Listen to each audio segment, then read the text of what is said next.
Not eating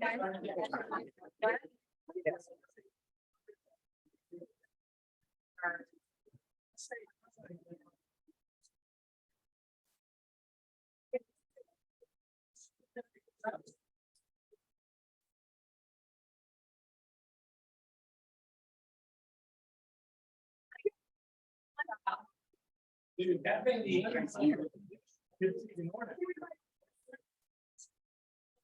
can't.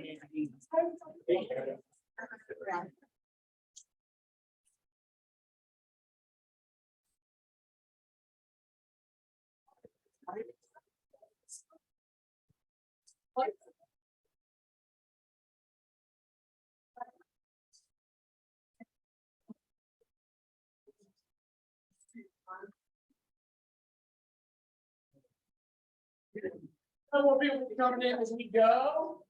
I want to go ahead and get this party started. Thank y'all for being here. Your time is valuable. We have a lot of great, I didn't call it guests anymore, just great people here today. I want to start off with who's on my social media? There's a few of you. No, that means if you didn't see AI, tell me you don't think I'm interested. Is that true, Sam? Is that not true? Did you see it? I didn't see it. When did you come in? So let me just tell you, I'm gonna tell you a quick story about where you're at and showing up and asking questions. Has anybody ever heard me say in this room, if you get on the elevator with Gary Keller, first of all, everybody know who Gary Keller is. I'm hoping that I've given you a red book when you join, or giving you a red book that you've given to someone else, or a blue book, or a green book, or a yellow book, or a one thing book, or first time home buyer, but I gave you a book. Is that okay to say? Everybody, we all understand, we know who Gary is. If you don't, please raise your hand. I wouldn't either. Okay, good. I'm at FSO, Franchise System Orientation Master, probably the best class. You don't have to be a franchise owner. It is telling you how a KW runs. Okay? So I was out there last week for 3 days. They have a training facility. Well, I come out the room and Gary Keller walks right by me. I've been in this business 20 years. I've had pictures with him at like they have it set up. You run in, you take a picture, and you go away. Okay? That kind of picture back in the day when we were Keller. I've been with this company 20 years. So I walk out, there goes Gary. His son John went to Georgia. This is full side notes I'm telling you. So do it all, right? So back to Gary walking by me. I said, hey Gary, hey, and just kept on going. Well, I gotta go to the restroom.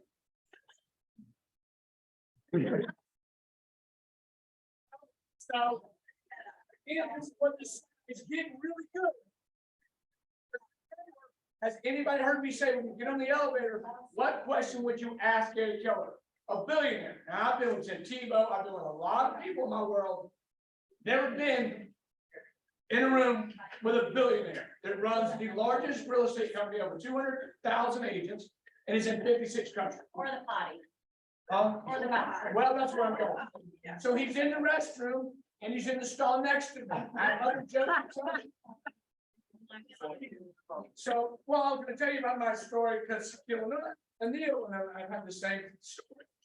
So anyway, so Gary's right next to me. I'm like, this is your moment. Yeah. So Gary, this is what I ask you, that be prepared for your question. Hear me out. Always be prepared, because I have nothing to say but say, Gary, it's the first time in 20 years I've been in the bathroom with you. That's verbatim what I said. And then I said, the number one thing you say to all adults when you know, what do you ask them? You wash your hands. Still using the bathroom. Remember this, I talked to Gary Keller. Bathroom and toilet paper. You know, we're not there. Come on. We're both standing there. Out the bathroom. What's the next question I ask him? To break the ice, I said the dumb thing I said at the beginning, the first time together. How's your day? How's your day? That's a good one. Did everything come out okay? I need to be serious for me. How's the market? That's a great, how do you think the market's doing? That's a good one. I got something better. I need somebody to tell me what's the next question, a logical question. I told you things leading up to this. How's your son? Ah, you're getting close. How's your? Thank you. I'm gonna ask you yours. How's your music going? Very close. Music's great. Sun's better. One more. What? Awesome. One more. How's the grandbaby doing? Ladies and gentlemen, this is serious. I'm trying to get y'all to really understand. You gotta meet people and be there with them. And you know what it started? The most incredible dialogue I've ever had with someone. And he went up, and it happened to be the night before was his daughter's birthday, and they celebrated. We walked out, backing up a month or so ago. LB was headed out to Austin for a concert. I said, send him a message. He knows that amphitheater, and I bet he'll do something for you. Well, he does. He gets her backstage. So that's just side note. So we come out, and here comes LB. I go, Gary, hey, this is Glenn Best, my NCA, and I use the word Hall of Famer. Have to use these little trigger words for him. Yeah. And he goes, hey, I go, yeah, you got her. She's the one that emailed you about this. So they got in dialogue. It's getting good. And I said, Gary, I'm out here with my bilingual, and I would love an opportunity for them to meet you. Yes. Set it up, set up. So there's a door going into the room, and he's going back to his room. So LB's probably 15 steps ahead of me, because I'm kind of walking behind him. He turns around to me and says, hey, come on. I'm like, this is real, this is about to happen. So LB's walking out door, LB, come on.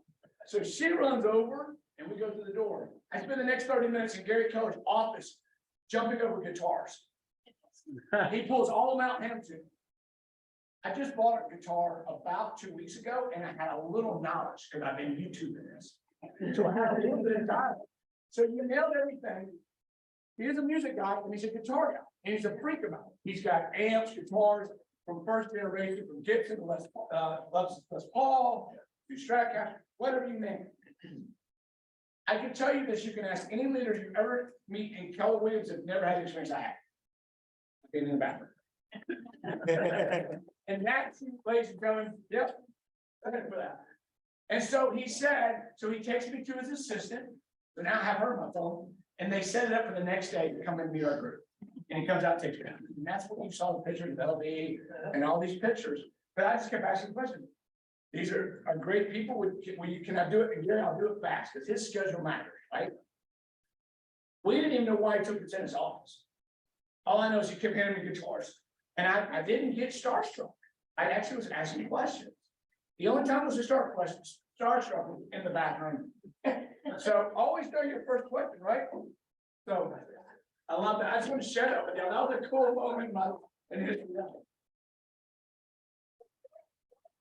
Are you putting yourself in? You know, it's every time I talk, it's about what rooms and what questions are you asking for certain people? And they matter. Well, before I got to bring LB up, so I'm going to ask her. She's at the class, and I want her to give some ahas here. You're going to love it. But before that, I want to go to Donnie, because I'm going to cheers for peers and tell me something good. He sponsored us 2 weeks in a row, not 1 week, but 2 weeks in a row. So come down and let's talk. What do you do, man? I don't even know what you do. Who are you? I know who you are. You don't always say this stuff. You know, I'm a professional cat herder. I can't even tell you what I am. Yes, sir. You're probably similar, right? My name is Johnny Williams. I'm with All Land Inspection Services. I got to know several of y'all through, I've been part of this office for a long time. I've been in a lot of offices and have lots of long-term friends that have moved here from other offices. So first of all, thank you for giving me the opportunity to sponsor to talk to you, but represent your client, right? Because if it wasn't for our clients, it's really what it's all about, right? It's serving people. So I, truthfully, I heard cats because I have 25 inspectors and 6 office staff. So, they like to go around and give me all kinds of grief, right? So I say that, but really it's about serving you and our clients. Because at the end of the day, I'm here to help you. When we do your home inspection or any type of inspection that we do, we're representing y'all. We're an extension of you, right? And so we take that very serious. So when we come out and we do these inspections, it matters, right? We're gonna get it through and we stay in our lane. Okay, so always take that into consideration when you use this and never worry about the weirdness of the market, due diligence, time periods. You win the contract, I'll get the inspection done, period. I guarantee that, right?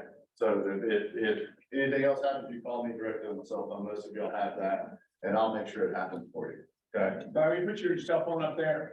Yeah. I'll do this one. Okay. Yep, I got you.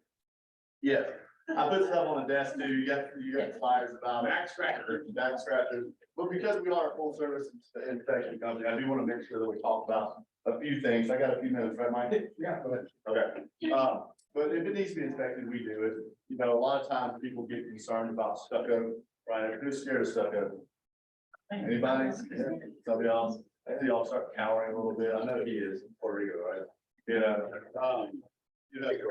But you shouldn't be scared of stucco. There's a lot of good stuff out there, right? We're actually EDI certified, which is Exterior Design Institute certification, that allow you, if you get a real stucco inspection, to get a moisture-free warranty, right?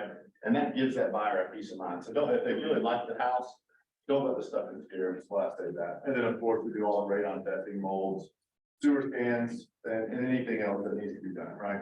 All the way down through sections, okay? So you call us, we're gonna make it happen. We also partner up with Aero Exterminator, so we cover that for you, so you don't have to worry about trying to get a termite letter, right? You don't have to worry about that. We take care of all that for you. You get it automatic, right? And then how many people here have issues with contractors and getting prices on things? Raise your hand. They don't like raise their hand. You get a shot at it. I don't know what. Right. First at the month. Right, what's our typical average due diligence right now here? 3 to 5 days. How many of y'all can get a contractor out in 3 to 5 days? Right? Well, that's good. Good. Is he on staff? What? So we partnered with Punch List USA also. So we send them a copy of that report and they give you a live estimate with licensed contractors that are local here, and you get it within 24 hours. Okay, so these are real costs. So there's no guesstimate, there's no estimate.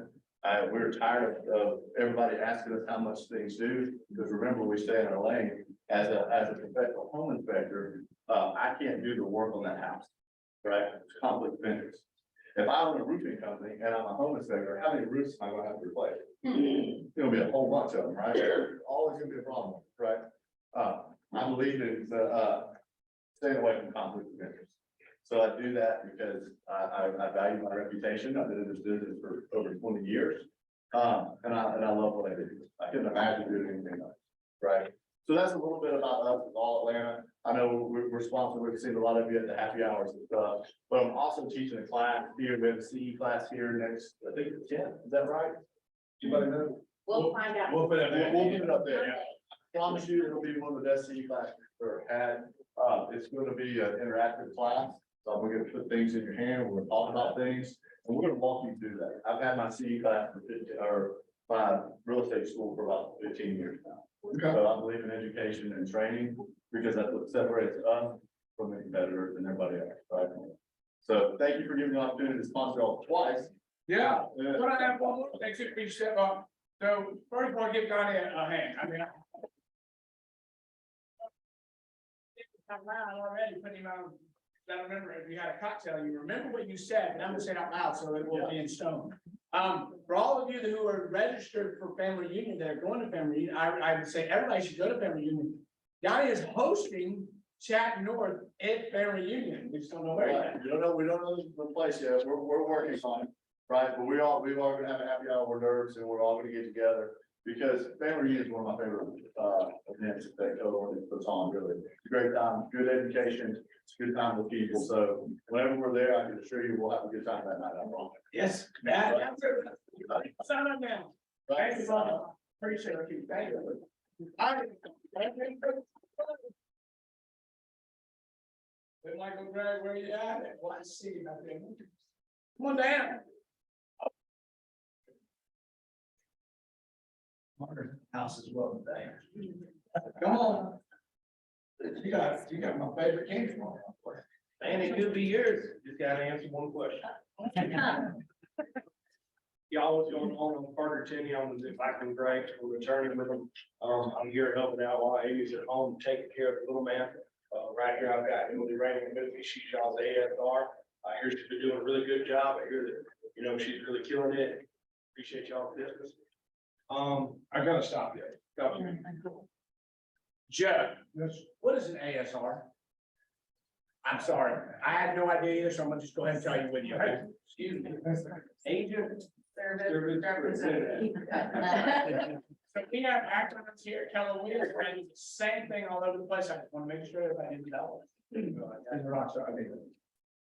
Yeah, so today, I've got a little, we'll talk to y'all about my legal minute. Last night, I was fixing to walk out of my office, I got a phone call from one of my agents up in Gainesville. They said, well, hey, Carter, got a contract coming up.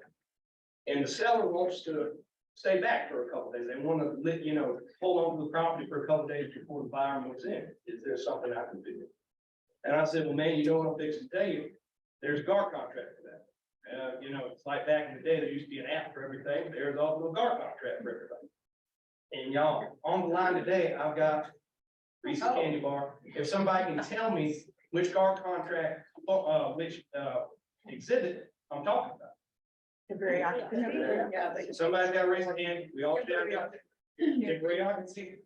They know you. Give us mic.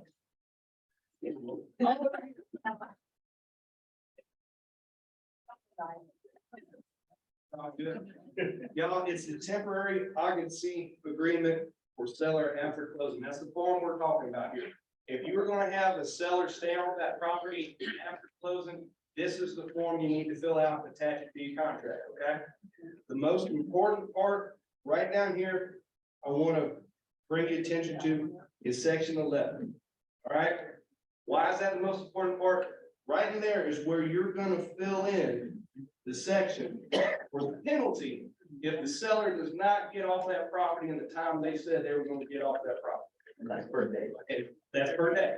And y'all, not an advocate of violence, but you need this one to hurt, okay? You don't want to put $100 in there. You don't want to put $50 in there. If you can, if you can't get a hotel room for the price you put in here, it's not gonna get them off the property. Because I'll be honest with you, $50, that's a steal. I was in the middle of nowhere, Alabama this weekend and had to get a hotel room, and I think it cost about $150. So, if you got a house here in Atlanta, you can probably put in $500 right there. You want to make them get off that property. The other thing I want to draw your attention to is if you're gonna have the seller stay on that property for longer than 60 days, you may have to get some approval, folks. Folks like the insurance that you got, your homeowner's insurance, you may want to get approval from the lender. A lot of times lenders, insurance, they want the buyers on that property. They don't want the seller in there. They may not take care of it as well. They don't have vested interest. So once you get past about 60 days, we're looking at a short form lease kind of deal, okay? So just remember that. Always keep that in mind. You're gonna have a seller hold back. This is the form you want to send in your contract, okay? All right, and I believe Emily's got some things she wants to talk about. Yeah, coming up on the calendar, I think it's next Wednesday, May 10th. We have a 1-hour class, it's not CPE class. We're gonna kind of stage a mock closing. So this is more kind of back to the basics. For any new agents who would be interested in that, we'd love for you to join us. So that's May 10th, right here in this room at 12:30. And then on Red Day, we've got the happy hour that we're doing. We're really Happy hour, May 11th, that's just the next day at 2 p.m. at La Brea. We're doing that with Kelly and Sorhan, Shelter, all Atlanta's doing it with us. So we'd love to see you there after you get service. Come out and starters. So Nice. We can do that. There's a question. Bryson had a question in the chat box about what was done. Yeah, about the temporary. It says, how hard is it to enforce the dates though? I have one now and they're not leaving. Okay, so they're not there and, you know, are they willing to pay the penalty, it sounds like? Gretchen? Are they willing to pay the penalty? Now, you can- We're having a real hard time and the listing agent is non-responsive.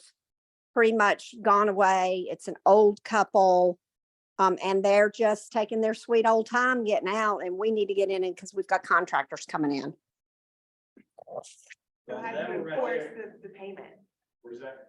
What actions do you need to enforce the payment? To enforce the payment? And Yes. So what you do at that point, it sounds like you may have to get, you know, some civil, you know, lawsuit involved on that. You're gonna have to take them to court to get them out of that property. That is one of the issues when you've got a seller staying on the property is if they don't want to get off. So do be leery when you are doing these things. The best bet now is you may have to get another attorney involved, get somebody involved who does civil litigation, and you're gonna have to get them off the court. I mean, you're gonna have to get the court involved to get them out of the property. That's what I was afraid of. And it's gonna cost, it's probably gonna cost more money to litigate, is it not? Yeah. Then it's work. That's what I was afraid of. Thank you. I don't know if this is possible, but I took a John Adams course years ago and he has those kind of issues. He just says, look, on this date, I'm gonna be doing some renovations, the power will be off and the water will be cut off, so. You just cut them off and they'll probably get out. Maybe. Yeah. You know, Good idea. Thank you. All right, thank God.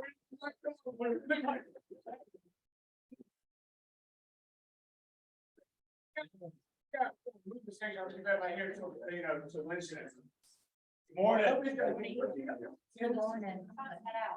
Hey, I'm gonna skip you. You're gonna stay right here though, okay? Let me come up here, give it, cause I forgot you gotta get on picture calls. She said, Mulder, 10 o'clock. I mean, I love this. So what I wanted to share with you really, is the aha she got from franchise system orientation. But there's so much about running an organization that comes out of that class, and I felt like, why not the MCA come here and give you her ahas? So I've done this class because being in leadership roles, the regions want you to attend, I think it's every 3 years, 3 or 4 years. So this is like my 6th time to take it. And I will say that these instructors, it was Jen and JC Lewis, y'all can find them on social media, and they were incredible. I feel like when you're in a class for 2 days, it's hard for you to like really hone in and focus because you get bored. I mean, let's be honest. But they were very entertaining and they shared a lot of like little nuggets with us. So I'm just going to read a few to y'all. The first one is production equals culture.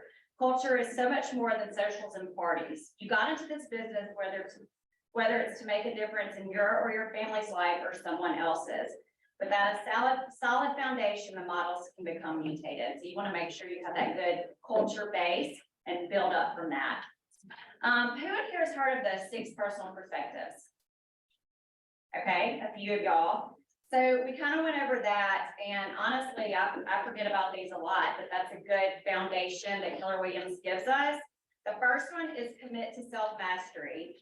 You want to find a story behind each perspective because audiences relate better when you hear stories. I know I do. I like examples. Commit to the 80-20 rule. Who's guilty of not doing this?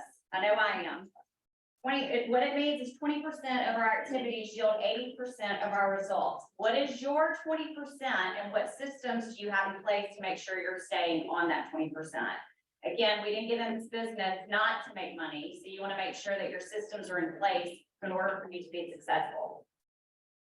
All right, moving from E to P. All right, so entrepreneurial to purposeful. I think we have a tendency to do things that come natural to us And what you should do is do things that, for instance, I hate talking in front of people. I don't mind it, but it's just not something that I love to do. So you've got to get outside your comfort zone. Be learning based is number 4. We live in a place of we need to live in a place of curiosity, get out of a fixed mindset, and don't come from judgment. And one thing that Jen says is that some of us don't have a poker face and we show judgment on our faces. I'm very guilty of this. So you don't want to have a hard face is what it's called, how she described it. You want to be human. Remove your limiting beliefs. I know I have these as well, and you have to be careful because we can pick up others' limiting beliefs to become our own. Don't borrow theirs. You have to find the silver lining in the sky is falling mentality. So some of these may be to y'all. I don't have time for this training. I can't be successful in this market. I don't have time to lead generate. Well, you got to make time because again, you got in this business to make money, correct? All right, and then the last one is be accountable, and we all have to have accountability. A good accountability story that I have is, I'm sure y'all seen our videos, mine, Vanessa, and Jessica. We go to our boot camp every morning at 5:30, and we hold each other accountable to that. So you want to find somebody to hold you accountable to lead generate, whatever it is, you want to make sure that that system's in place to hold yourself accountable.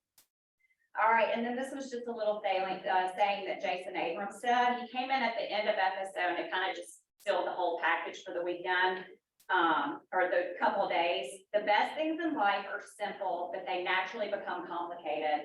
I know naturally I can allow things to become complicated all the time. And then the last little nugget he gave us is in regards to leadership. You aren't going to save them all, but you can at least save one. The 4 things that you can do to save this one. Teach them to discover who they are. Teach them how to think about life. Move them past fear. We have the curse of knowledge. And the 4th one is tell them exactly what to do. And as a last little tidbit, I just would say, like, hearing you talk about Gary Keller and like what actually happened and being in that room with him for 25 to 30 minutes, like we talk about it and I still can't believe it happened. I wasn't nervous at all because we were talking about something natural, which I love music, Mike loves music, and he's just real. We didn't talk anything about Keller Williams. He didn't say, how's your market center? How's whatever. So just make sure that you're being real in the relationships that you have. Because you don't want to throw up Keller Williams and real estate on anybody. It's about building relationships and being the best realtor you can be.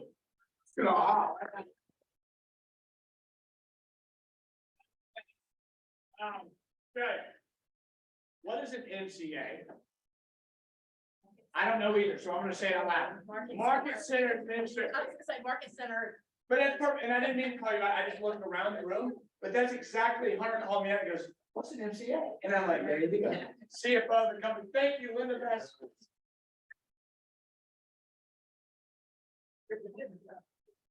All right, now, Shelton Mortgage, thank you for being on hold. We got those little nuggets. Yeah, guys. I think that's the first one I've heard her speak in team meetings. She's not had a- I can bring her in.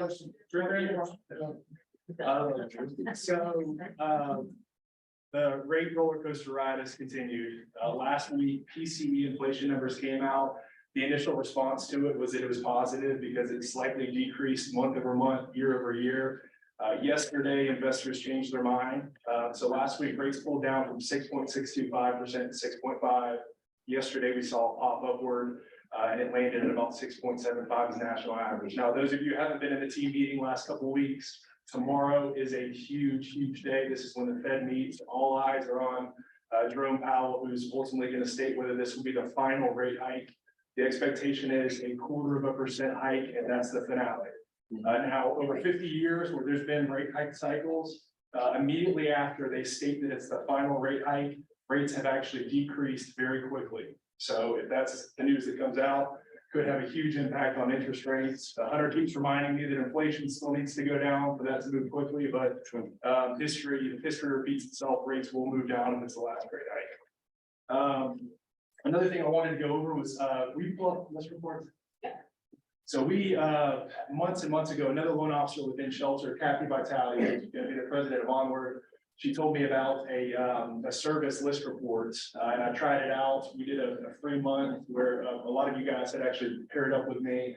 We're working on getting it as a team account, but a lot of positive feedback. We're now paying for this on a monthly basis for you guys. It's completely free. All you have to do is sign up. We'll help you with it, but here's an example. So if you guys have a listing and you have an account that's set up, all you have to do is pop in your FMLS number for the property, and it auto populates all the information. So it'll pull pictures from your listing. I mean, there's 1,000 different things that this site will do for you. This is just one example. Let's see, list reports. So here's an example of Bob Martell's. This is for an open house I think he did for Bob Duran. It pulls in square footage, different photos of the house, a summary of the property, makes it all nice and pretty where you guys can just print it out. There's also a website link that you guys can post to social media, so Facebook, Instagram, whatever it is. And there's also social media posts for you. So if you guys want stuff that's related to housing, I think we talked about this a lot. Just staying in front of your clients, showing that you guys have the knowledge is important. They prepare these social media posts for you guys. So would love it if you guys pair it, again, free for you guys. We're paying for it. If you do not have an account, just shoot Hunter and I an email, and we'll help you get that set up, and then it pretty much runs itself from there. Yes. Me. Oh, yes.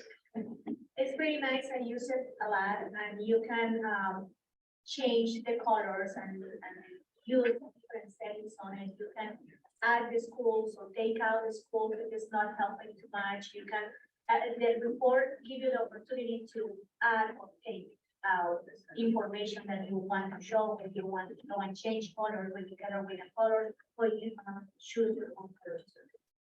I like it. Thank you. Thank you. And I do those reports a lot too, and you can download a lot of those images as a JPEG and put it in your listing too, as a listing photo. For instance, like the parks and things like that, school ratings, you can put that in your listing photos, because we sell our homes online first. Before anybody gets it. It's good.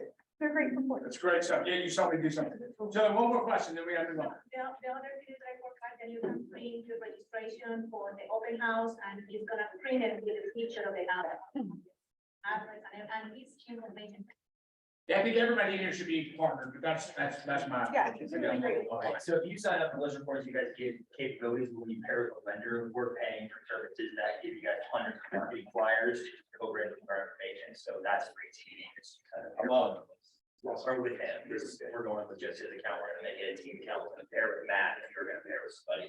I'll be quick, I know we gotta be quick, but refinancing initiative that we talked about the June 30th end date, that is being extended till the end of the year. So if you're client buy purchase with us by the end of the year, they can refinance. I'm assuming if it's going to be extended, the deadline to refinance, that is TBD. But if they buy this year, they can refinance next year, and we will waive the lender fees. I don't understand that. You're sharing it now. Why buy now? 6.5, whatever it may be. What tomorrow looks like. You can refi or. Well, we will waive the lender fees, and what it is, they're really just paying for the title fees, because any money that's currently in your escrow account will be refunded to you when you refinance. So yes, they won't put the money up for the money in the escrow account, but they will get a check back with basically the exact same amount of money that's in their escrow currently. So whatever lender, or excuse me, whatever title fees, so whoever you choose to close with, those are the only fees they're gonna be paying for. Pair with Matt on list reports, and then the last thing was the loan level pricing adjustment controversies.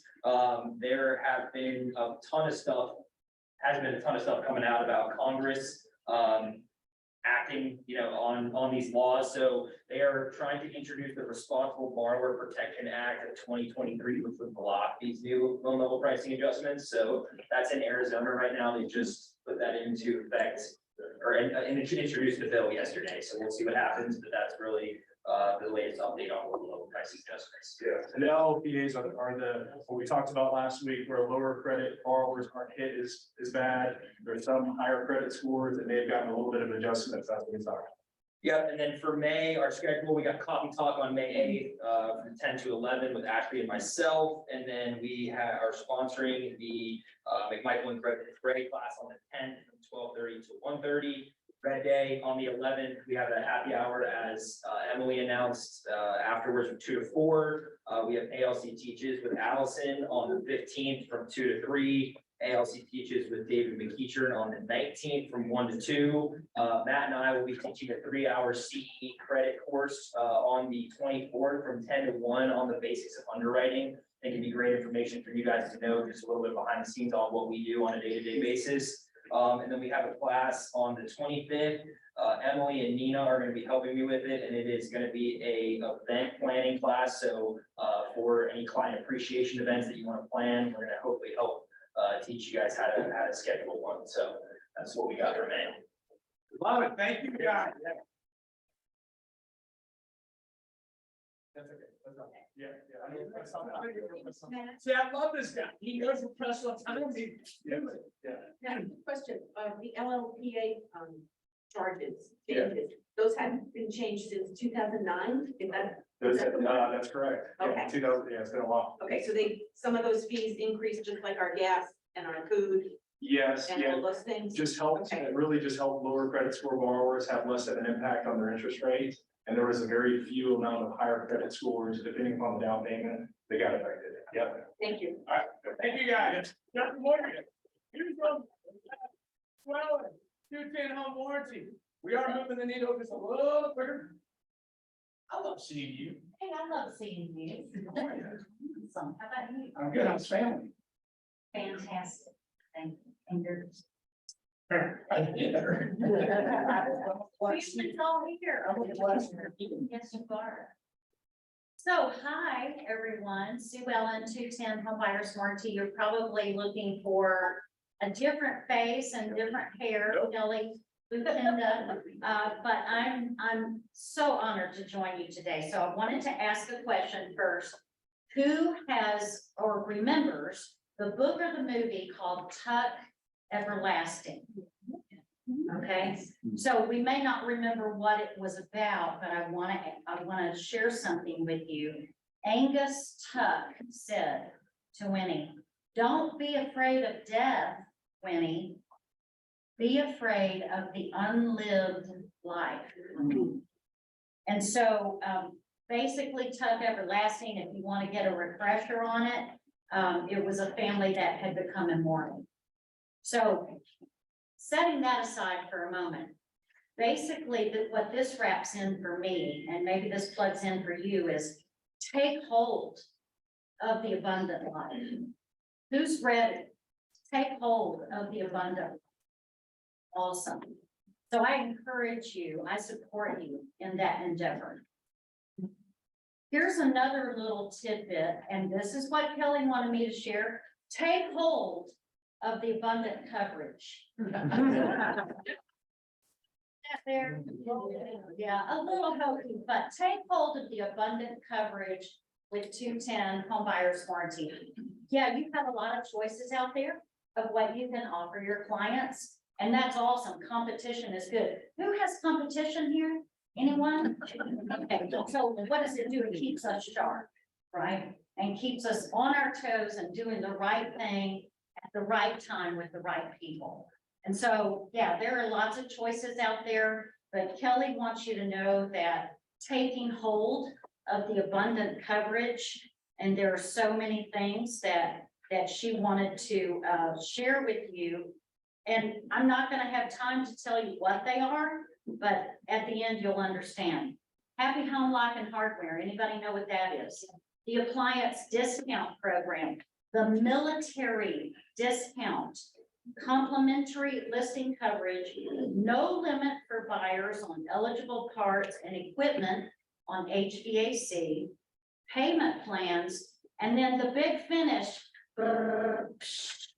is me, meaning Kelly. Taking hold of the abundant coverage for your client means you get Kelly Lucinda, not only to help you, but help your client.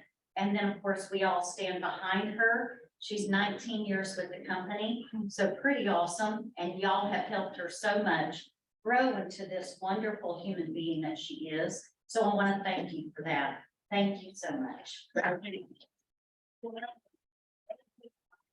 I mean, I'm not a title guy. I think leaders don't need titles. What's your title? Vice President of Strategic Ladies and Alliances. gentlemen, you're talking to, yeah, we don't just have anybody show up here. And a Take a lot of tennis player. as well. So thank you so much for being here. And a heck of a tennis player. You live in the community as well. All right, Mary, dude, it's your turn. Who are you? Yeah, Andrew Daniels, Oak Insurance. I was out of town this past week. I was on my honeymoon.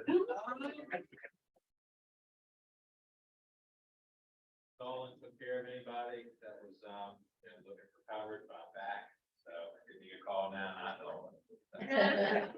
You know, you left here, you're a different man. You see it? You see what I see? He's smiling from ear to ear. He took coverage, I didn't see her yet. Congratulations.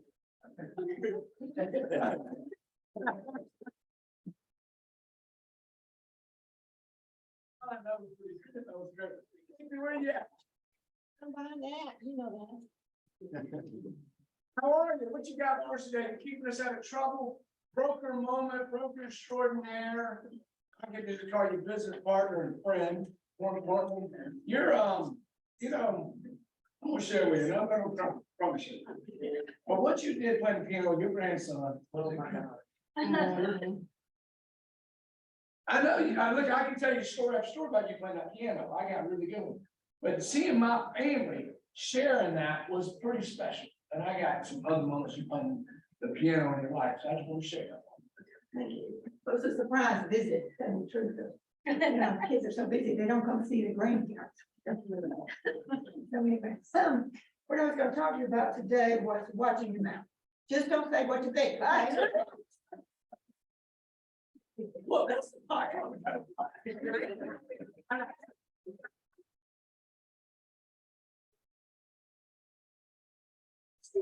Well, I know I'm really very bad about this, but I try to be focused. Okay. Because we're realtors, we have to be especially careful about what we say, because we can violate the code of ethics. Did you know that it's against the code of ethics to say something about another agent or another broker? Because you can get in bad trouble for that. And so be careful about it. There are lots of things that we say, we think, just shut our mouth. And if you're having a hard time, a really hard time, maybe just a quiet conversation, or maybe you could say to the agent, maybe we could just sit down for a cup of coffee. You know, you could work out a problem sometime just by getting a little bit of a warmth between you and the person that's your adversary. Because really, you're kind of in adversarial positions. A lot of times when you're trying to negotiate a contract and they're sure they don't get their price, and your buyer is saying, I'm not paying a dime more, right? So just try to be a real good human being and be kind to others and don't get yourself in trouble. And I don't know, did I get? Well, all thing I'm gonna change is, there is no try, taking ball 5 million times. We're gonna try to do it. You make a choice. You can pick your. I've learned so much from mine. Be honest, it matters. So did you bring up that stuff I had up here? Well, I was having to pull something else behind you. Oh, really, you want me just to forget about it? No, you can do it, go ahead. Okay, I just thought maybe we'd go through these things, just short. Maybe we can't find it. You want to pull the first slide and then we'll. Did you email it to me, Ruthie? I'm sorry. Yeah, I'm good, and I can do this more. Well, just go, you're just gonna throw. Okay, well, it's kind of complicated, so I was just gonna say, be sure you don't say anything false or misleading on another realtor, their business, or the business practice. Don't pass on gossip, or something that's false or misleading about another realtor. Don't post anything false or misleading about another realtor, their business, their company, or anything like that. And if you say something like that, you realize, correct it, because there is an article 15, said that is a violation of ethics. Realtor shall not knowingly or recklessly make false or misleading statements about other real estate professionals, their businesses, or their business practice. So I know you all, so I'm not going to do that. but we had it happen, so be careful. Yeah, the question is it your truth or is it the truth? And then one of our life pursuit two keys is, it's coming up here. And I just want to remind everybody, but LB talking about culture and production. There's a delay in the TV, watch this. Get there. Right, Different from what we're used to seeing. well, right there, communication, seek first to understand. That's what I always think about, right? When there's an issue, understand what both parties are doing. And then there's your truth, their truth, and then there's the truth. Thank you. I didn't know you were sure. That's awesome. Thank you. Fan Lucy's in the house. Like, that's like the coolest thing. Like, I get text here every week. And I don't want to, I want my challenge to you. No, yeah. It's like the price is right. I want that. The challenge is, and I got you guys coming. You're coming. I got you. It's like, I don't even want to say 201. I really don't. 1001. That's the new rule. Is that enough? I don't know the rule. It's not if you don't have it on a 36 and you're not talking to it. Because people that tell me they have a referral business, I cringe in this market. And I've got my great notes as well to share. I cringe. Because if you are waiting to receive, you could be bankrupt. Yes, are you lead generating or lead receiving? Yeah. And I think right now, through lead receiving, that looks like something like 35% of your lead receiving. That's not a great way to. Less housing, more competition. Yeah. Cool. Anyone add to that? No, I will fight along with you. All right. There you go. It's your show. I don't want to sound like a broken record, right? But hey, here's Sam. I have a reputation of doing nothing but not command for the longest time. And now I'm on this AI kick. If you haven't learned about that, no, I think it's seriously. Who joined me for the AI class on Zoom last week? What'd you take away? Pretty couple people. Somebody. What'd you take away from our class last week? That it's very powerful. Yes. Yeah, that's an understatement. Yeah. Yeah. Well, today I do want to go to an AI tool because we would be very, very quick today, but I want to share just a little bit of perspective, right? Because I know sometimes like we're just so caught up in the day to day, and I don't want to be like, hey, you can't run my AI again. But here's why this is so important to kind of pay attention to. Anyone know what this phase that we're in right now? We're going through what's called the fourth industrial revolution. There have only been 4 of those since the beginning of mankind. We kind of track history. Anyone know like what the first 3 were? Agricultural. Industrial. 1789. Yeah, but inside those industrials, there are actually key inventions that kicked off both the GDP across time.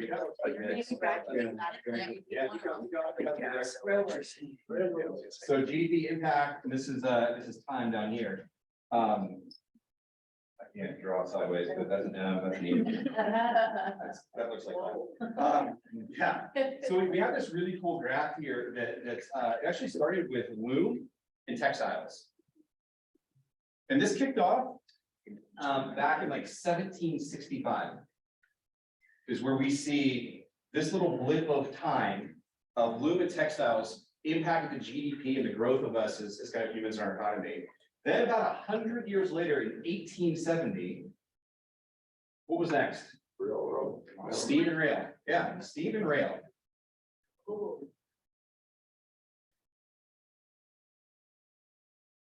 Then after that, about another 100 years later, we ran into what's next? Internet.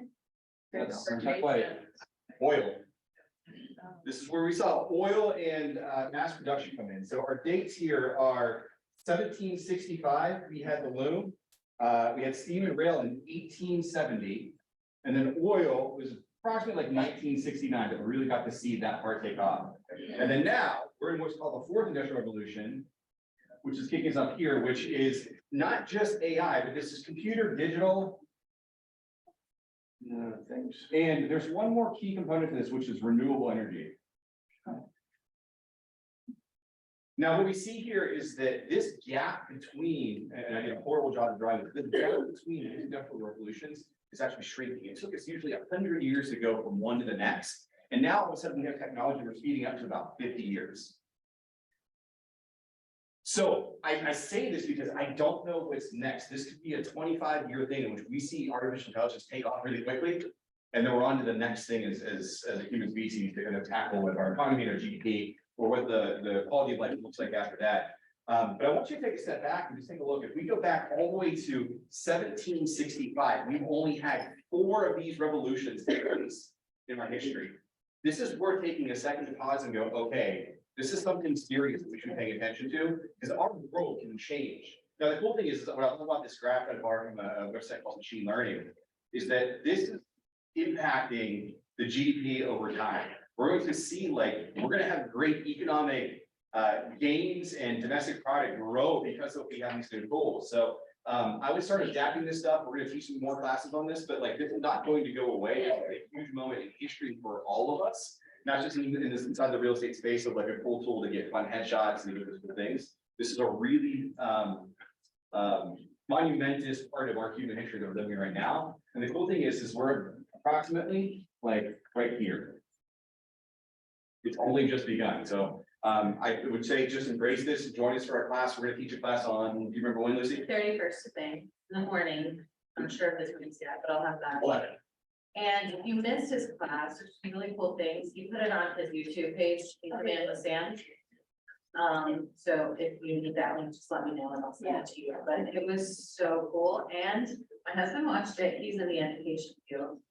And there was a guy that was taking essays and grading them on ChatGPT. Nice, cool. And it was exactly what he thought. So it's really cool how it's kind of being, taken over. Yeah, and our workshop on May 31st, I know we have a whole month promoted, but the feedback we got, and I appreciate Matt meeting here on Zoom.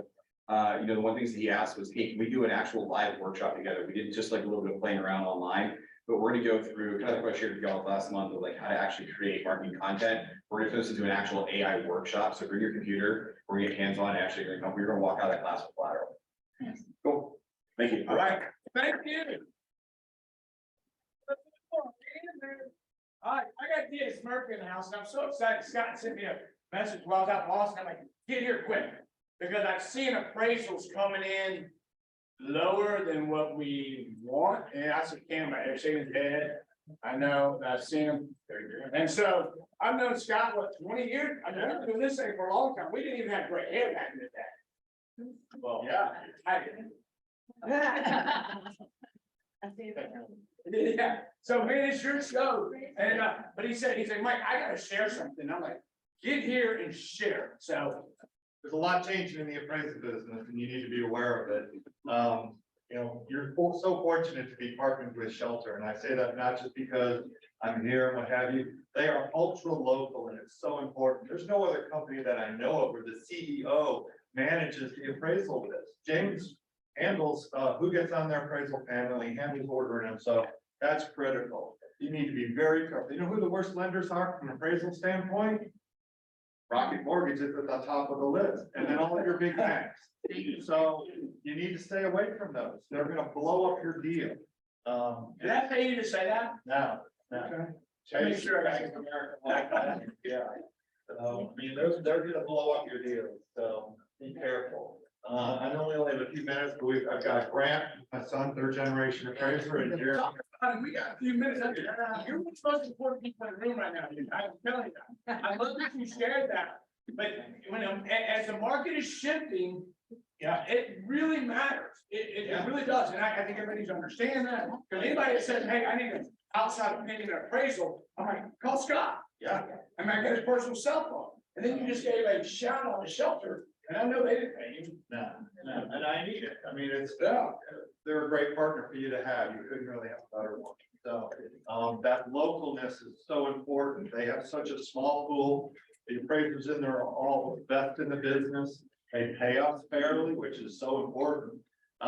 And they don't, we all want to turn things around quickly and we can always work fast, but they don't demand these 1 and 2 day turnarounds. What you need to understand is there's this appraisal management system out there that most other lenders use, Shelter doesn't, and they're looking for the appraiser who's going to do the cheapest and the fastest. And you're going to get some guy that rolls in from Rome doesn't know anything about this market, doesn't even have access to FMLS or what have you, and it's gonna mess up your deal. So there's a lot of other big changes that are coming along too. This is one thing you need to kind of keep in mind with the appraisers that we. The appraiser, you know, the market's moving along. So a lot of your clients are getting their tax bills and, they should plan to appeal that. So we can help with that. Their best bet is to have us come out. We can do an appraisal. It's important, whether we do it or you help them do it, but you need to do it as of the date of valuation, which is January 1st of, in this case, 2023. So, keep that in mind. One of the most important things, the best tool, what I love about what you have is you give these guys so many great tools. They've got this huge, I don't know how they carry them all around. But you know, you may not need our appraisal services every time, but think of having us come out at the listing, help you determine what the proper list price is. And a lot of times, you all know your market, you know what the list price should be. We're gonna try to help you with that client who wants to list way up here because he's thinking a year and a half, 2 years ago, market's not quite the same. Or maybe it is, maybe. The other big part of it is that with the inventory so low, there are so few comps. The problem you're gonna have with your appraisal is choosing the right comps and having them available. So having us do the appraisal in advance is so important. We can, you know, we'll rebut the appraisal for you if that bank appraisal comes to level. You'll have our appraisal to hand out to buyers as they come along. And it'll instill more confidence. You'll get less negotiation and so on. Two questions that come up quite often. Can you talk to an appraiser? Yeah, when that appraiser's at the property and he's supposed to talk to you, he's supposed to be getting information, but I know you've had those situations where he kind of gives you the stiff arm, like, don't talk to me, you're biased. Of course you're biased, but it's his job to gather as much information and then filter out what is right and what's wrong. So you can talk to them. The one caveat though is once the appraisal is completed, do not talk to the appraiser. You might have thought you had a great relationship with them, you know, but he missed a bathroom or something easy. He can't change that report unless the lender asks him to. So once we submit that report, the solid door closes. At this point, you want to go back to your loan officer. They all have a procedure for reconsideration of value or making correction. Let it come from there. So if you're working with one of these bad lenders or you get a horrible appraisal, and we've done the appraisal for you, we will help you write that rebuttal letter, but don't go straight back to the appraiser. How about off-market sales? Can we use an off-market sale? Yes, we can, but what we need is data. First of all, we need to have pictures. So if you're involved with an off-market sale or a sale that didn't make it to, we have 3 listing services in Metro Atlanta, right? Georgia MLS, FMLS, and Zillow. I mean, or online. So I know a lot of the exposure properties to there before it gets to the multiple listing service, and that's fine. But we need to have that physical data. I can't just use a comp that I have no pictures, no information about it. So if you're involved with that sale in any way, or someone in your office was, get some pictures. Or worst case, if this is your neighborhood and you do everything in this neighborhood, this is your opportunity, take the butt cake over to the new homeowner and say, hey, I'm the resident expert here. You just purchased property. We want to help everyone in the neighborhood values increase. If you could just help us with some pictures and something so that I can pass it on to other appraisers and agents. Very important. A lot of appraisers said most important thing in managing your transaction once you go under contract is being aware of pending sales and controlling the transaction. What I always tell all my appraisers is that when we start our initial research, if there's a comp in the neighborhood that's about to close, it's probably going to be your best sale, right? Your best comp. We can't put any weight on that sale until it closes. So our effective date or the date that we value the property is the day we walk through the threshold. So what we will do is we will contact you and say, can we wait another 2 or 3 days? I mean, pretty much if we don't, we're going to blow up your deal anyway. So you want to try to work with it. And as an agent, you can control this too. If the appraiser calls you, please wait till Friday because this property is closing. then the appraiser will be able to use that comp and make it you. Most appraisers won't do that. I mean, they won't want to do that. You can, of course, try to control that, but we will automatically try to do that. So that's very important. Pennies are going to be the most important thing. And also, when you get a call from an appraiser and they're asking you what you're under contract for, I get the confidentiality side of it.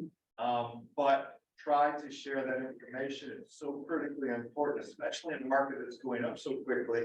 We need to know that you're way above list price. And if you've got a talking code or 1 or 2% above or whatever you can do, but please share that information. I understand if you're in the early stages of negotiation, that's not going to be possible, but especially if you're close to closing, I need to know what's very possible. That's going to be a critical element in me doing the time adjustment. All right, what do you want? What happens when you go under contract? Meet the appraiser of the property, send you or somebody to actually meet them and assist them with information. Bring your free listing appraisal. It's amazing how many people do our free listing appraisal and they don't give it to the appraiser. One of the things we want to do is help the appraiser with measuring the house. It helps them to look at someone else's sketch. Help them with the comps. That's my point here is that we're going to take a lot. We're going to take as much time as we need when we do our pre-listing appraisal to get the best comp. A bank appraiser's got to, you know, even if he's got a 3-day or 4-day turnaround, he's only going to focus on your job for a couple of hours. And he's not going to take the time necessarily to find all the very best comps. We will be able to supply them with the best comps. And the problem is you don't really know what the best comps are. And because there are so few sales, what does an appraiser do if there's no sales in the neighborhood? Do I go back in time or do I go out in distance? It depends, right? We look at both. So we try to balance that, but it's a real challenge. And Grant's going to talk about some other changes that are coming up in the industry. They don't skip red wine and chocolate. Yeah, man. Pretty kidding, but you know, just kind of be there, get out of their way, let them do their thing. I was going to talk about some other stuff with multiple lots. If you have a property that has multiple tax ID numbers, it's going to be an issue. And you want to call us and we can help you walk through that. Brent, what's going on with? I mean, this is the coolest part, and I know we're going fast, but more importantly, you just passed the baton to your son. And I said to you about Gary and his grandkids. Yeah. That was pretty cool. And I just said, I don't think I like man. Let's go. I'll probably. Thank you. I've been doing this since I was about 16. Well, You've been doing it for 16 all your life. yeah. Babies, a baby carries that in a foyer many times. Speaking of tape. Yeah, so speaking of tape, that's one of the tools we use to measure houses. Nancy, who knows what year Fannie Mae instituted standardized measuring for appraisers for appraisal processes? So you guys in the loan department, I'm gonna ask. I'm not gonna ask you right now. Most of you probably don't know that the answer to that question is 2022. Okay? Until the year 2022, we did not have standardized measuring processes for appraisals, at least for bank originated, properties and mortgages. So this is a new thing, something a lot of y'all probably aren't familiar with. ANSI is we call it ANSI, it's an abbreviation for American National Standards Institute. It's the same company, same group that tells you a standard water bottle is 16.9 fluid ounces, a standard Coke can is 12 ounces, that kind of stuff. Anyway, they have a measuring standard for houses. There's a whole list of rules, all different things, but some of the most important ones have to do with rooms like this. If any of y'all sold a house looking like this, particularly an older house, maybe bonus rooms above the garage. This particular room right here would not be considered a gross living area. And the reason for that is it has these sloped walls. ANSI tells us that it has to have a certain amount of flat ceiling at the top and a certain amount of floor area at the bottom. It has to be a certain height. So a lot of new requirements as far as what constitutes gross living area. Now, that doesn't necessarily mean we're not going to give this any credit, any value, because this is valuable space. Maybe you can use it for storage or an office or something, kids' playroom. It just means it's not going to be considered in the square footage of the property. So keep that in mind. So Yes. if you have a bedroom with a vaulted ceiling, you're saying you can't use this vaulted ceiling that goes to a deep. It depends. You got a certain amount of vertical wall. Yeah. That's all right. Yeah, so ANSI tells us that it's actually more about what's on top. If there's a flat part of the top where where it comes up on the side and then it's flat at the very top, it has to be at least 50% width of the floor area below it. It's a little complicated. What's the minimum height? The minimum height is 7 feet. So, And it can go down to a 5-foot knee wall. So most of what you are thinking is those rooms above a garage, 5-foot knee wall goes up, those will still count for the most part. This is like Decatur and some of these areas that have these really unique Where they situations. use the attic space. yeah. And the attic Yeah. stairs. for the bedroom. Much like room over garage is not like that. You're right.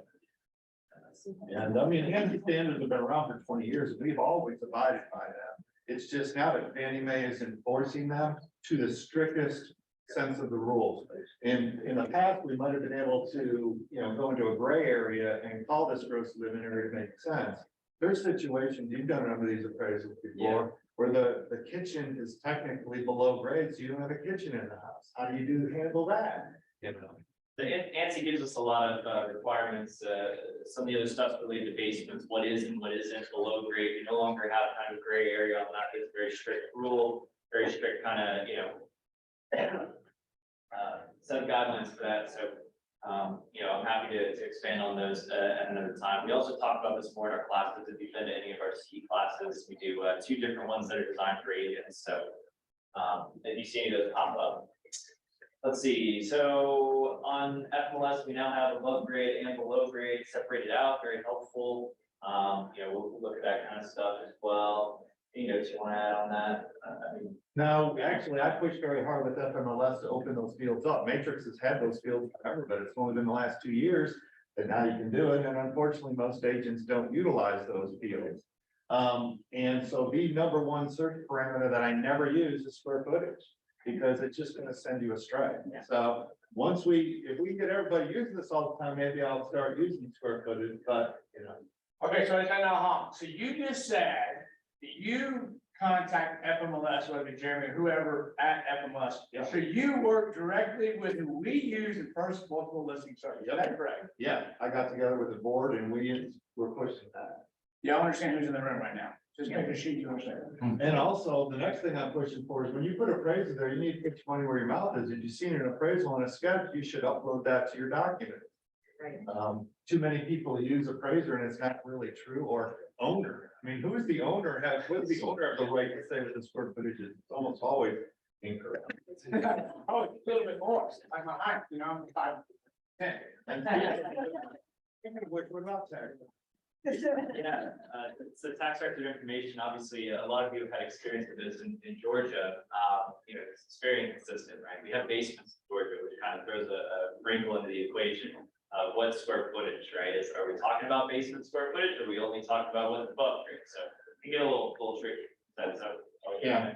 You put your foot on the floor of any given level, and any portion of that floor is below the grade. You couldn't have a door on any one of those exterior walls. That's below grade space, and we have to separate it out. We give value to that space. And in some instances, like some of these big multi-million-dollar homes, that space is just as valuable. So if I'm adjusting $100 up, I'm gonna adjust $100 down. But your typical home with what is really more of a basement drop tile ceiling, you might get 50, 60 cents on the dollar. But we have to separate. I want to bring up a question since you brought up adjusting for square footage up and down. Have you seen an increase in value for adjustments on square footage above the cheat sheet that we've gotten from you? Yes, yes. So when we're helping people do their tax appeal and we're helping them with the adjustments in square footage from comparable, has an increase in value? Yes, well, probably about at least 10% on most of those adjustments. If you've been to our Appraiser's Guide to CMA class, we gave you the cheat sheet just as a, starting point to help you make better adjustments. So yeah, those have increases. About Certain things 10%. have changed significantly, like in-ground pools. You used to maybe get 30, 40,000 back on an in-ground pool in these neighborhoods. Now you're gonna get the whole thing. It's a $100,000 pool. I'm almost always adjusted 70, 80, 90, very close to the full value. It's not, these aren't things that appraisers make up. We don't get to decide what these adjustments are. The market does. Right. And we extract it by looking at so many different. Not gonna spend too much time on this today, but if you're dealing with a mortgage client, some of you guys that work for Delta, you know all about this, but, a couple different products that Fannie Mae is bringing to market, just so you guys are aware of these things, that you might see in the appraisal world. How many of you have had an appraisal waiver on a property that you have been selling or whatever? So appraisal waiver now has a new name, it's been called value acceptance. Same thing, same product, just a little bit different name. Makes a little bit more sense as far as what they're doing, because what Fannie Mae is doing is accepting the evaluation that the lender is giving for the collateral. So it's a little bit different. Now, they have these new products sort of here, the value acceptance plus property data is the latest one. So basically, if you got a property that would have qualified for an appraisal waiver, and somewhere along the way, the mortgage package, they determine that the risk profile is a little bit too high for the property, they're gonna send somebody out to collect some data on the property. Now, they're gonna couple that with their own algorithms, their own calculations that they do on the back end, to come up with whether or not they're gonna lend on this property. So with this property data, there's gonna be a property data collector. This is somebody you probably haven't seen before in property. This is not an appraiser, it's not a home inspector, it's a property data collector. These are a little bit different people. Keep in mind, these people are not licensed, typically not insured, not trained to the same standards as an appraiser. So Think Uber driver, pizza delivery guys, they're getting anywhere from $25 to $50 to go out there, make all these notes, take all these pictures and measure. They don't measure the house, they use an app. yeah, and so the good lenders are kind of staying away from this stuff because the risks involved with this are a little higher. Obviously, you're not hiring a professional to go out there, you're hiring somebody that's, just basic training, and getting paid, like you said, $25 to $50 to do the thing. Like a BPO, Sorry? Yeah. like the BPO days. Yeah. Yes. And many of these data collectors might even be agents, make a little extra money driving around, but most of you don't know how to really measure a house and what have you. Well, And my bigger concern is your client protected in your contract, if you're the listing agent, from this type of valuation? Are you insisting on a full appraisal for the appraisal contingency? Very important. yeah, if you got an appraisal contingency and there's not really an appraisal going on, you're getting an appraisal waiver or property value data acceptance, are you protecting your clients that way? As agents, if you're helping a buyer buy a property, it's your fiduciary duty to, understand the true value of that property, not get your client in a situation where they're paying $700,000 for a property that's only worth $500,000. That's gonna come back and bite you, right? Because who's the first person they're gonna call when they find out the property is only worth $500,000 and you sold them on a $700,000 house? So Value appraisal of waivers and value acceptance is not a determination by Fannie Mae that the value of the property is correct. They're all about risk. So they're looking at the risk profile. What's the credit score? What's the down payment? And then they look at the algorithms for value. And if you fall in that range, they're gonna give you the look. They're not telling you the house is worth what the purchase price is. right, and that's what you need to repeat to your clients, is that if they're getting an appraisal waiver or one of these other things, Fannie Mae is not necessarily telling them the property's worth what they're paying. It's only that it meets their risk profile to actually give them the money for the property. Move on from that. Let's see, a couple things. Jeremy? Want to talk a little bit about Peachtree Corner? I'll go a quick second minute or two. Yeah, one of our senior appraisers, and is your Peachtree Corners regular? You got Peachtree Corners? Yes, sir. I've lived here for 5 years now. I've been with DS for 6. I actually live in Sandy Springs, right across Fulton County. Okay. I do a lot of work in Peachtree Corners and Fulton County, Gwinnett County. Now a lot of what I'm doing is the tax appeals. Like I just did one last week in Norcross that they were assessed over $1 million and it was probably worth about 600,000. So definitely saved them a lot of money. I know a lot of you guys working at Peachtree Corners, you might come across some river lots that are really difficult, but I've got experience doing those. Just had a lady call me last week asking, is there a rule of thumb for a river adjustment? I was like, I wish so. It's not that easy. I would say, how long's a piece of string? But yeah, because there's all kinds of different things. Like in the neighborhood I live in, some of the houses don't really have a view of the river, but they have access to it. There's all kinds of different things about that. If you have any questions, they pass out my card, just give me a call. Go to the next slide. You have a clicker? Yeah, there's still out. I'll later. Yes. How many of your clients are just hung up on Zillow? Yeah. Yes. Go to the next slide. It's also, you know. You go back. My zone is wrong, but I think the biggest issue is probably the basements. There's probably half the homes with basement, half don't count it, other half do count it, and then you got differences in lot size, access to a busy road, the whole river aspects that throws it off, like homes in my neighborhood get high Zillow estimates, because there's homes on the river and most homes are not on the river. If you ever heard of Red Link or Top Flow, this is the appraisers database. We actually have a proprietary database that we all, well, most all of us subscribe to and dump in physical information. What if Zillow had access to that? Now they're not relying on tax assessors data. They've got real appraiser data. They're still gonna be wrong. How do they know condition, quality, view amenities, all those things? So get your client off of that. And if you wanna do something else that's fun and interesting, if you're about to take a listing, go look at what the Zillow is now.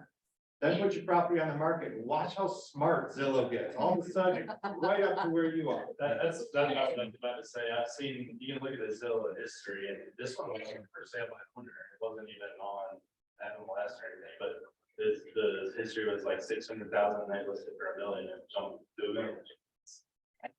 It's kind of put whatever you put for the list price. Yeah. Is that it? Yeah. Yes, murder.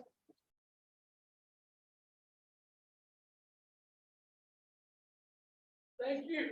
I want y'all to see that. That's so important. We've been getting a lot of appraisals. Matt and I and Hunter talk about this. They come back now, and we're not used to that. We used to whisper to our friend, hey, it's $1 million. I'll give you $1.2 million cash right now. You know, but that ain't the way it's going. So I thought it was important to be with our partners right here and know everybody you're in business with inside of Chattanooga North and Keller Williams in general, usually you're getting to someone that you can talk with to help, not say change it, but you had Sue Ellen here, you've got James Williamson, you got Scott, you got people that you can have contact. You mind leaving your number if anybody has, I still get text about, and I'm like, oh, Scott. Yeah, we give out our cell numbers all the time. I'm passing on a clipboard that's got a tap card on it. There you go. I text, or if you want the business card, that's on there too, so. I gotta go to my calendar, I'm gonna go to that real quick, so that's cool, that's why I need to get you. Cause there's a class tomorrow that I'm gonna ask everybody in here, be wealthy, and I want them to come to. I mean, and Enrique, we're gonna send it next week. I'm gonna go this real quick. K4, get somebody in here tonight. Give them an opportunity, real estate, they want to get into real estate. We have the K-score for them. And Mickey runs that and she crushes it. So if you want to get your husband or your wife or someone, there we go. Ignite good to business. I cannot go any longer without saying congratulations, Karen. Our first yesterday tonight. Well, that was so cool because like LB here, you get up there and we get nervous. I taught so many classes, but yes, I was like, and then yeah, I just love it.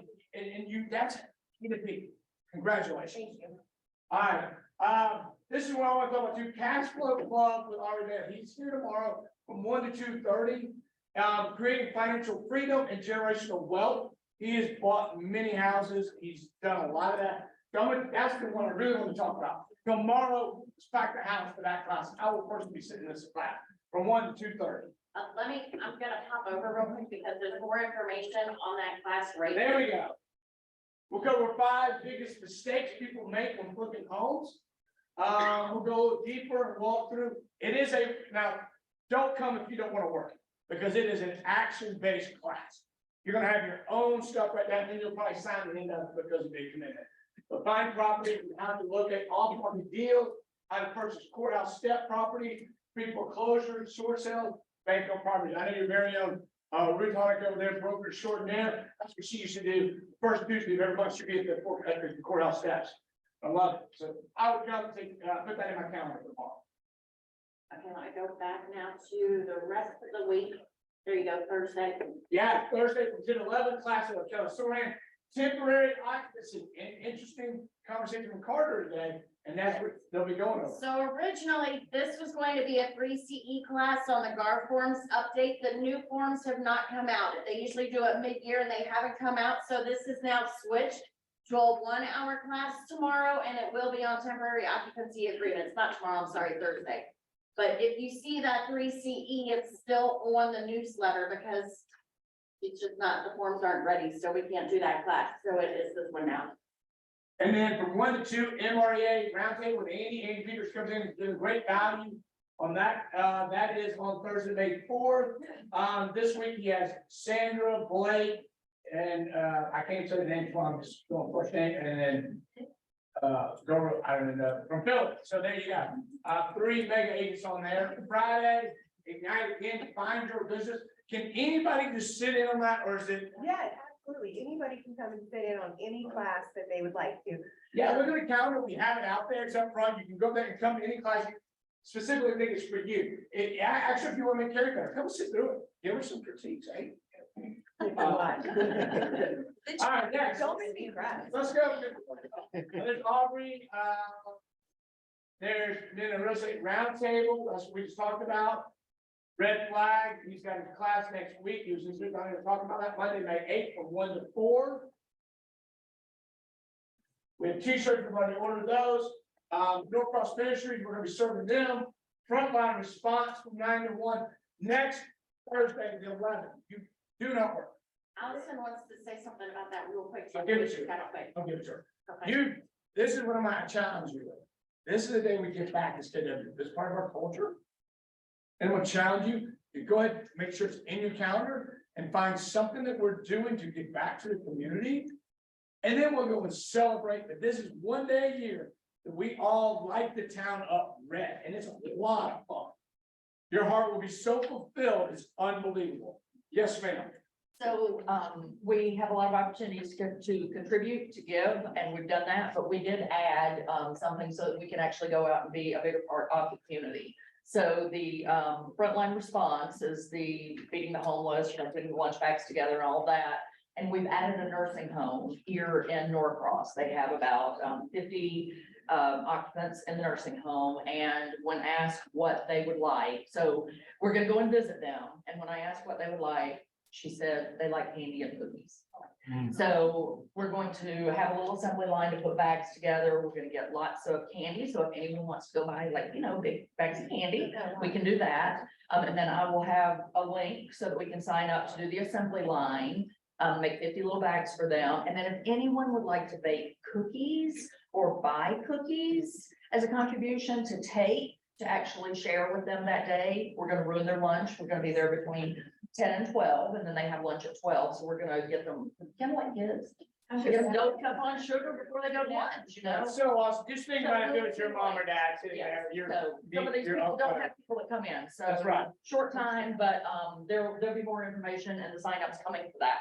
And then y'all's favorite moment of the day, we'll have happy hour from 2 to 4 and La Parada. Saturday. Okay, 2 to 4.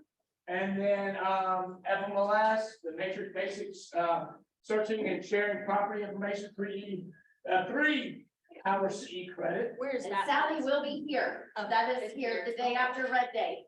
So come on and fill in the class. They love coming to us.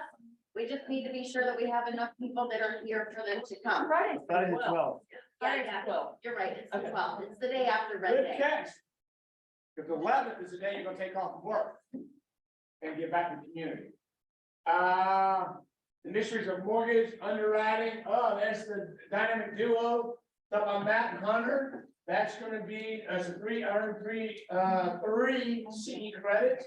The date of that is May 24th from 10 to 1. 10 to 1. Right? Yeah. May 24th. And then how to plan the most successful client appreciation.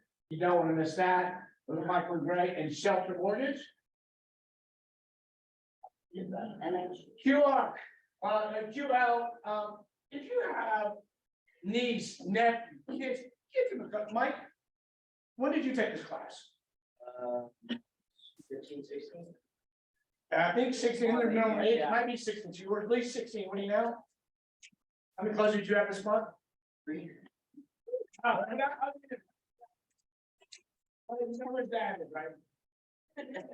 I've been in this class, it's to impact young kids of today, and that is one of my main things I want to do.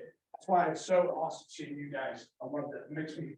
And it's open to anybody also, so if you have clients or if you have neighbors that have kids within that age range, invite them to Quantum Leap, it's a great touch, it's a great opportunity for the kids. Yeah, absolutely. And that's it. Are you still there? I'm out of. I'm still here hanging with you strong. It's all good. How are you? Good morning, beautiful people of Chat North, and happy, terrific Tuesday. Speaking of being happy, I have a recipe for happiness this morning, okay? You take 2 heaping cups of patience, 1 heartful of love, 2 handfuls of generosity, 1 head full of understanding, a dash of laughter, sprinkle generously with kindness, add plenty of faith and mix well, spread over a period of a lifetime, and serve everyone you meet. So let's continue to think big, aim high, act bold, peace and love. Chat North. Great day.